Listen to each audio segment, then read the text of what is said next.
Hey everyone, in this video we will see how to fix Rinnai Code 11 step-by-step troubleshooting guide for ignition failure problem. Fix 1 is make sure the gas supply is on. Check that the gas valve is fully open. Make sure your gas service is working. If you recently ran out of gas, refill the tank and try again. Second one is reset the water heater.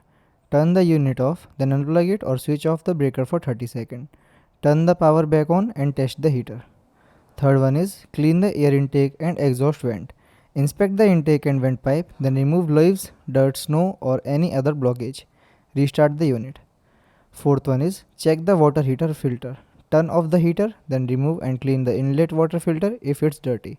Reinstall the filter and test the unit. Fifth one is check gas pressure.